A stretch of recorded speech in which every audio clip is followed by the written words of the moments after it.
Happy Diwali guys, welcome back to my YouTube channel. এটা হচ্ছে দিওয়ালির video. আর হচ্ছে আজকে আমি যাচ্ছি মানে একটা কালীবাড়িতে, আমার মামা পুজো দেবে। তাই মামা বলে চতক্য নিয়ে যাই, তাই আমিও পিস ধরলাম অমনি। আর দেখো এখন আমি সেজে গুছিয়ে বেরিয়ে পড়ছি। আমি বেশি সাজগোজ করিনি কারণ মামা খুব তাড়া দিচ্ছিল। যাই হোক, এখন আমরা বেরিয়ে পড়ছি আর মামা দেখো খালি পায়ে যাচ্ছে। আর আমাদের এই পাড়ায় হচ্ছে 3টে পুজো হচ্ছিলো, ওই দিকেও একটা পুজো হচ্ছিলো। আর আমরা এখন চলে এসেছি একটা কালীবাড়ি, মানে এটা কালীবাড়ি বলে।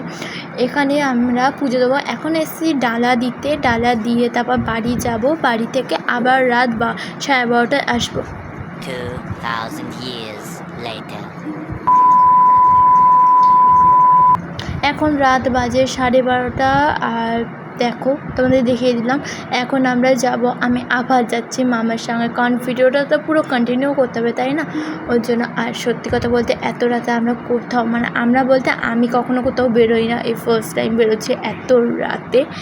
যাই হোক, এবার আমরা যাই, কালীবাড়ি চলে এসেছি। আর এখানে সবাই বসে আছে। সিরিয়াসলি বলতে গেলে এখানে যা মশা ছিল না, সিরিয়াসলি আমার শরীরের অর্ধেক রক্তই মশা খেয়ে নিয়েছে। যাই হোক, আমরা বসে আছি। আর পুরো দেখো ওপরে পুরো ফাঁকা, কোনো ছাউনি নেই, পুরো আকাশের নিচে বসে আছি। আর খুব ভয়ও লাগছিলো আর মশাও কামড়েছিল।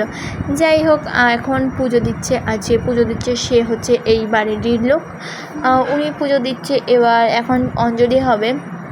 আর দেখো মাকে কি সুন্দর লাগছে, ফুলের মালা পরানোর পর সুন্দর করে সাজিয়েছে। আর এই ঠাকুরটা অনেক বছর আগের থেকে আছে এখানে।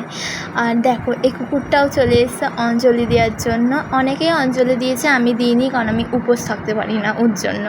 যাই হোক, এখানে অঞ্জলি হচ্ছে। অঞ্জলি হওয়ার পর তারপর আমরা চলে যাবো বাড়িতে। তারপর সকালবেলা দাদু আনবে প্রসাদ।